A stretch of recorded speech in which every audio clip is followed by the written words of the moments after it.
보통 우리가 화재 진압을 생각할 때 기대하는 해결책은 아주 단순하잖아요. 그 불길의 근원지를 찾고 거기에 아주 강력하고 엄청난 양의 물을 막 들이부으면 불은 꺼진다. 뭐 이런 원인과 결과가 명확한 흑백 논리처럼요. 네, 맞아요. 물리적으로 위협을 압도해버리면 그 즉시 문제가 해결된다는 직관적인 믿음이죠. 과거의 많은 재난이나 분쟁들이 뭐 그런 방식으로 종결되기도 했고요. 그런데 말이죠. 지금 우리가 마주한 중동의 지정학적 지형을 들여다보면 그 거대한 물통이 오히려 상황을 무한대로 악화시키고 있다는 겁니다. 알고 보니 우리가 상대하고 있던 건 숲속의 단순한 모닥불이 아니었던 거죠. 그쵸. 팔팔 끓는 거대한 기름가마솥에 붙은 불이었던 겁니다. 거기에 차가운 물을 확 들이부으면 엄청난 화학적 반발이 일어나잖아요. 아, 사방으로 화염이 폭발하고 걷잡을 수 없는 연쇄 폭발이 일어나는 그런 상황이요? 네, 맞습니다. 지금 중동의 상황이 바로 그 통제 불능의 상태를 완벽하게 보여주고 있는 거죠. 그래서 오늘 지금 이 대화의 제3의 멤버로 함께하고 계신 여러분, 오늘 우리의 미션은 아주 무겁고도 중요합니다. 오늘 다룰 자료는 2026년 3월 30일 기준 최신 중동 정세 데이터 그리고 AJI 시스템의 자율 심층 분석 리포트들인데요. 네, 이 방대한 데이터들을 통해서 전 세계가 가장 두려워하는 그 질문이죠. 이란, 미국, 이스라엘 전쟁이 도대체 언제 끝낼 것인가? 이걸 오늘 완전히 해체해 볼 겁니다. 맞아요. 오늘 분석은 표면적인 현상 이면의 거대한 구조를 들여다보는 그런 아주 깊이 있는 작업이 될 텐데요. 그 전에 본격적인 이야기에 앞서서 지금 이 심층 분석을 듣고 계신 여러분께 한 가지 명확히 짚고 넘어가야 할 점이 있습니다. 네, 아주 중요한 부분이죠. 오늘 자료에는 미국 트럼프 행정부의 내정 및 외교 정책, 그리고 이스라엘과 이란의 치명적인 군사행동 같은 정치적으로 매우 민감한 내용들이 포함되어 있습니다. 하지만 저희는 어떠한 정치적 진영의 입장이나 특정 국가의 행동을 지지하거나 비판하지 않습니다. 네, 저희의 유일한 역할은 오직 제공된 원문 자료에 담긴 사실관계, 아이디어, 그리고 그 이면에서 작동하는 전략적 인과관계만을 최대한 객관적으로 여러분께 전달해 드리는 겁니다. 자, 이걸 한번 파헤쳐 볼까요? 우리가 보통 전쟁의 끝이라고 하면 양측 정상들이 만나서 종전 조약 문서에 서명하거나 아니면 한쪽에 백기를 드는 그런 항복을 기대하잖아요. 그렇죠. 역사 교과서에서 흔히 볼 수 있는 명확한 마침표를 기대하는 심리입니다. 승자와 패자가 나뉘고 새로운 국경선이나 조약이 그어지는 전통적인 전쟁의 문법 말이죠. 하지만 오늘 자료를 보면 그 기존의 상식을 완전히 깨버려야 합니다. 이 전쟁에는 문서로 남는 명확한 승리가 없어요. 오직 양측 모두가 도저히 감당할 수 없을 정도로 뼈가 깎이는 탈진 상태에 도달해야만 하늘을 나는 폭탄을 물리적으로 멈출 수 있다는 아주 불편한 전제가 깔려 있습니다. 그래서 오늘 우리의 분석이 몇 월 며칠의 전쟁이 끝난다. 이런 식의 단순한 예측이 될 수 없는 이유가 바로 거기에 있습니다. 특정 날짜가 아니라 시스템의 한계점, 즉 어떤 거시적인 임계점이 이 미친 듯한 고강도 교전을 강제로 멈추게 만들 것인지 그걸 짚어보는 게 핵심입니다. 좋습니다. 그렇다면 이 전통적인 의미의 종전 협상이 왜 어쩌다가 완전히 불가능해졌는지 이해하기 위해 이 상황이 대체 어떻게 통제불능으로 치달았는지 그 시작점으로 거슬러 올라가 보죠. 자료에 따르면 2026년 2월 28일 이날이 결정적 분기점이었습니다. 네, 미국과 이스라엘이 감행한 에픽 퓨리 작전이죠. 맞아요. 이 기습적인 선제 공격으로 이란의 최고 지도자인 알리 하메네이가 사망하는 초유의 사태가 발생했고 곧바로 그의 아들인 모지차바 하메네이가 권력을 승계했습니다. 여기서 흥미로운 점은 공격을 기획한 측의 의도와 완전히 반대되는 결과가 도출되었다는 겁니다. 이른바 압도적 타격의 역설이죠. 압도적 타격의 역설요? 그러니까 머리를 쳤는데 역효과가 났다는 건가요? 네. 미국과 이스라엘은 과거 다른 테러 조직이나 적대 국가를 상대할 때처럼 핵심 수뇌부인 머리를 제거하면 지휘 체계가 마비되고 결국 체제가 붕괴할 것이라는 아주 이성적인 계산을 했습니다. 군사 전술적으로는 완벽에 가까운 성공이었죠. 잠깐만요. 지도부를 완벽하게 제거했는데 왜 그게 역설적인 패착이라는 거죠? 지휘체계가 무너지면 이란 내부에 혼란이 생기고 오히려 전쟁을 수행할 능력을 상실해서 사태가 빨리 끝나야 정상 아닌가요? 보통의 일반적인 국가 시스템이라면 그 논리가 맞을 수 있습니다. 하지만 이란의 이슬람 혁명 체제는 종교적 이념과 반미 저항 정신이 결합된 아주 독특한 구조를 가지거든요. 아, 체제의 근간 자체가 다르군요. 맞습니다. 수뇌부를 참수해버림으로써 역설적으로 전쟁의 출구 전략을 논의할 수 있는 외교적 협상 파트너와 대화 창구 자체를 영원히 소멸시켜버린 겁니다. 와, 그 부분을 읽고 제가 떠오른 비유가 딱 이겁니다. 뱀의 머리를 자르면 위협이 끝날 줄 알았는데 알고 보니 화약고 안에서 발볼집을 걷어찬 격이군요. 아, 완벽한 비유네요. 그러니까 위험한 건물을 철거하겠다고 가장 핵심적인 기둥을 폭파해버렸는데 알고 보니 그 기둥이 건물 지하에 있던 거대한 독가스 밸브를 통제하는 유일한 안전장치였던 셈이고요. 붕괴를 통제하는 게 아니라 맹독성 가스만 사방으로 퍼지게 만들어버린 거군요. 아주 적절합니다. 새롭게 권력을 잡은 모주타바 하메네이의 입장을 그 가스 밸브에 대입해보죠. 최고 지도자가 암살당한 직후에 권력을 승계한 그에게 내부 강경파와 혁명 수비대를 통제할 수 있는 유일한 정치적 정당성은 오직 피해 보복뿐입니다. 아, 만약 모주타바가 이스라엘이나 미국과 조금이라도 타협하려는 제스처를 취한다면 그것은 단순한 외교적 양보가 아니라 이란 이슬람 혁명 체제 자체의 붕괴를 스스로 자인하는 꼴이 되는 겁니다. 즉 타협이란 선택지 자체가 아예 존재하지 않는 구조적 덫에 빠진 거네요? 체제의 생존을 위해서라도 이성적인 방어나 후퇴가 아니라 적과 함께 죽겠다는 식의 상호 확진 파괴 방식의 자폭형 보복을 선택할 수밖에 없는 거군요. 네. 내부 결속을 위해 물러설 곳을 스스로 없애버린 코너에 몰린 쥐가 된 셈이죠. 군사적 쾌거가 외교적 절망을 낳은 아주 완벽한 딜레마입니다. 전술적 대성공이 전략적 재앙이 되는 메커니즘이 진짜 꽤 서늘하게 다가옵니다. 그렇다면 외교적 타협이 불가능해진 이란은 도대체 어떤 카드로 압도적인 정규군 활약을 가진 미국과 이스라엘에 맞서고 있는 걸까요? 바로 그 지점에서 이 전쟁의 무대가 중동의 모래사막을 넘어서게 됩니다. 맞아요. 지금 방송을 듣고 계신 여러분의 지갑, 그리고 글로벌 경제 전체로 거대하게 확장이 되죠.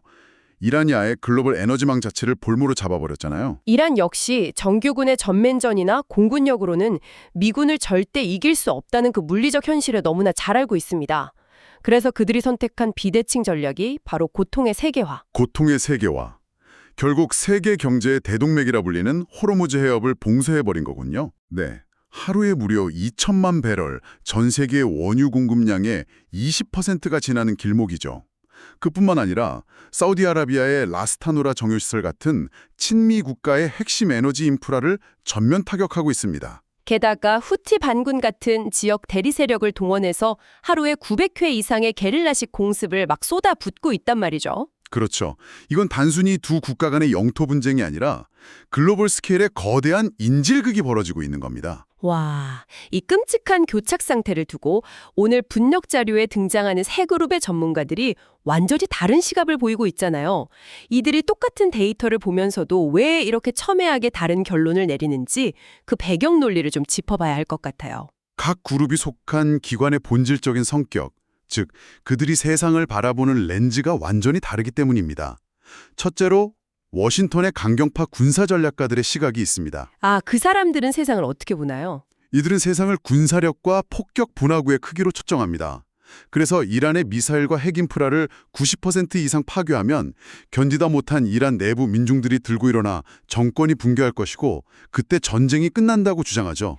결국 체제 전복이 유일한 해답이라는 군사적 압박이 곧 정치적 분개로 이어질 거란 전형적인 워싱턴의 고전적 논리군요.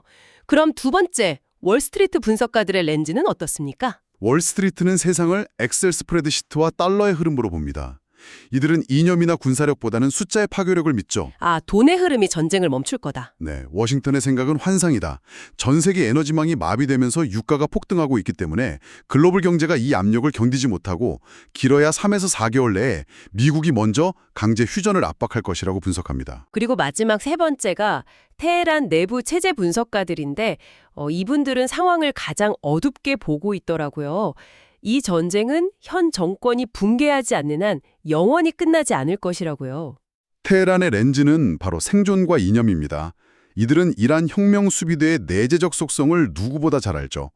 정규전이 불가명해지면 형태만 바꿀 뿐 이라크, 시리아, 레바논, 예멘에 깔린 그 대리전 네트워크를 통해 끊임없이 출혈을 강요할 것이라는 겁니다. 서로가 전쟁의 승리와 패배를 정의하는 기준 자체가 완전히 다르니까 이렇게 시각이 엇갈리는 거네요. 맞습니다. 세 가지 관점 모두 각자의 논리적 타당성을 가지고 있습니다. 그런데 여기서 저는 첫 번째, 워싱턴 강경파나 이스라엘의 시각에서 좀 날카롭게 반론을 제기하고 싶어요. 어떤 반론이죠? 거시경제가 망가지고 글로벌 인플레이션이 덮치는 월스트리트의 논리, 충분히 이해합니다. 하지만 지금 이스라엘의 입장을 생각해보죠. 이건 국가의 존립과 생존 그 자체가 걸린 문제잖아요. 그렇죠. 생존의 문제죠. 전 세계 주식시장이 폭락하든 유가가 배럴당 200달러를 넘어가든 이스라엘이라면 국가의 생존을 위해 이란의 군사시설과 핵 위협을 물리적으로 숫자 0으로 만들 때까지 어떤 외부 압력에도 굴하지 않고 끝까지 방아쇠를 당기지 않을까요? 이스라엘의 단호한 국가 생존 의지 그 자체만 본다면 절대 방아쇠에서 손을 떼지 않을 것입니다. 하지만 현대전쟁은 정신력이나 투지만으로 수행할 수 없어요. 아, 물질적인 한계가 있다는 말씀이시군요. 네, 철저하고 냉혹한 물질적 한계가 존재하죠. 미국의 전폭적인 탄약 보급과 최첨단 군수 지원 없이는 이스라엘 단독으로 이란과 같은 거대한 지역 강국을 상대로 무제한 장기 소모전을 수행하는 것은 물리적으로 불가능합니다. 당장 요격 미사일의 재고량부터가 버텨주질 못하거든요. 아하. 그러니까 이스라엘의 군사적 생명줄, 즉 그 무기고의 열쇠를 결국 미국이 쥐고 있다는 뜻이군요. 맞습니다. 결국 이 전쟁을 멈추게 만드는 진정한 억지력의 정체가 여기서 드러납니다. 과거 냉전 시대에는 핵무기나 강력한 동맹 조약이 전쟁을 막는 억지력이었잖아요. 네, 그랬죠. 하지만 지금 이 분쟁에서 하르를 나는 폭탄을 멈추는 진짜 억지력은 바로 글로벌 인플레이션입니다. 현재 미국의 트럼프 행정부는 국내 유가, 식료품 물가, 그리고 다가오는 선거 같은 내정 이슈에 극도로 민감할 수밖에 없는 정치적 구조를 가지고 있거든요. 와, 이란은 자신들의 부족한 군사력을 메우기 위해 세계 경제 전체를 볼모로 삼아서 미국 유권자들을 아예 자신들의 무기이자 압력단체로 만들어버린 거군요. 정확합니다. 유가 폭등으로 인한 인플레이션이 미국 유권자들의 불만을 폭발시키면 트럼프 행정부 입장에서는 선거와 내정을 위해 이스라엘에 대한 무한정 지원을 끊거나 휴전을 강제할 수밖에 없을 테니까요. 미국 행정부의 경제적 인내심, 즉 고통 감내력의 한계가 바닥나는 그 시점이 역설적으로 이스라엘의 폭격을 강제로 멈추게 만드는 진짜 스위치로 작동하게 되는 메커니즘이네요. 네, 글로벌 인플레이션이 최첨단 전투기를 멈춰 세우는 가장 강력한 대공무기가 되었다는 사실이 지정하게 이 냉혹한 현실을 참 잘 보여줍니다. 자, 그럼 경제적 인내심이 한계에 다다르면 결국 총성은 멈춰야 하잖아요. 그렇다면 서구식 평화조약서에 예쁘게 서명하는 일 없이 이 끔찍한 소모전이 현실에서 도대체 어떤 물리적인 형태로 종료가 되는 걸까요? 물리적인 출구 전략을 좀 살펴보죠. 자료에서는 그 시점을 2026년 3분기, 즉 하반기 초입으로 예측하고 있습니다. 이것을 더 큰 그림과 연결해 보면 그 시점이 바로 양측의 탄약고가 비어가는 물리적 한계, 그리고 미국의 인플레이션 공포라는 경제적 한계가 정확히 십자선에서 교차하는 지점이기 때문입니다. 더 이상 고강도 전면전을 수행할 연료도 경제적 명분도 뚝 떨어지는 거죠. 연료도 명분도 없다. 하지만 양측 지도부 모두 체면 때문에 공개적으로 패배를 인정하거나 양보할 수는 없잖아요. 그래서 대안으로 아주 기형적이고 선전적인 선택을 하게 됩니다. 어느 쪽도 백기를 들지 않는다면 남은 방법은 각자의 국민들을 향해 허구의 승리 선언을 하는 것뿐이겠군요. 네, 양측 모두 정교한 언론 플레이를 펼칠 겁니다. 이스라엘은 자국민들에게 우리는 에픽 피르 작전으로 이란 최고 지도자를 암살했고 핵심적인 핵시설을 타격하여 1차 위협을 성공적으로 제거했다. 이렇게 선언하며 안보적 승리를 주장할 것입니다. 이란도 마찬가지겠죠. 네, 반면 이란은 자국민들에게 수뇌부가 타격받고 전 세계에 제재가 쏟아지는 극한의 상황 속에서도 우리는 저항의 축을 통해 미국의 제국주의적 침략을 막아내고 혁명체제를 온전히 수호해냈다며 이념적 승리를 선전하겠죠. 각자가 자신들만의 병렬적인 세계관 속에서 승리자가 되는 일종의 거대한 정치적 착시현상을 만들어내는 거네요. 그렇게 선전전을 통해 각자의 체면을 살린 뒤에 암묵적이고 조용한 강제 휴전에 돌입하게 됩니다. 공식 조약이나 악수는 없지만 물리적인 포탄의 숫자를 서서히 줄여가는 거죠. 하지만 여러분, 이것은 역사책에서 말하는 평화가 결코 아닙니다. 평화가 아니라면 우리는 그 다음 단계에서 무엇을 마주하게 됩니까? 요란한 고강도 전면전이 멈춘 바로 그 자리에 눈에 보이지 않는 그림자 전쟁 2.0, 즉 섀도우워 2.0의 시대가 열릴 것입니다.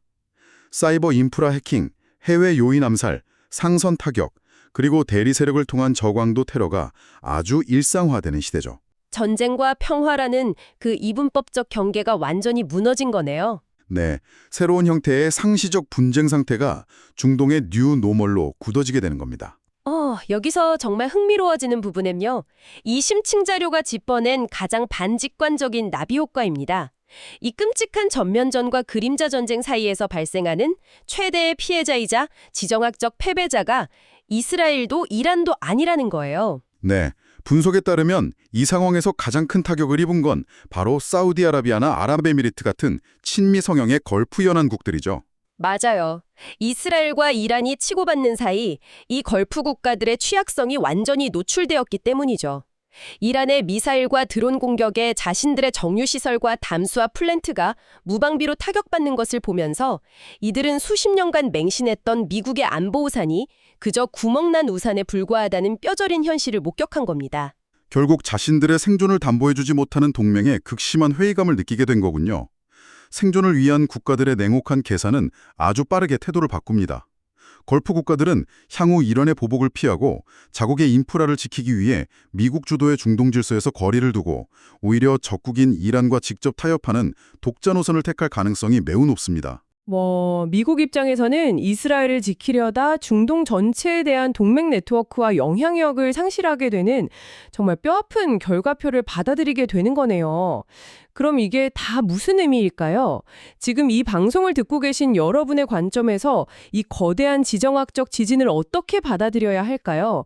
이건 단순히 뉴스에 나오는 먼 나라의 군사 전략가들이나 기업의 임원들만 신경 써야 할 거시적 이론이 아닙니다. 맞습니다. 아주 직접적인 영향이 있죠. 지금 이스라엘과 이란 사이의 그림자 전쟁은 당장 여러분이 출퇴근길에 넣는 자동차 기름값, 마트에서 사는 수입품의 가격, 심지어 여러분이 매일 사용하는 앱과 회사의 데이터 안전에까지 타격을 가하는 현실이거든요.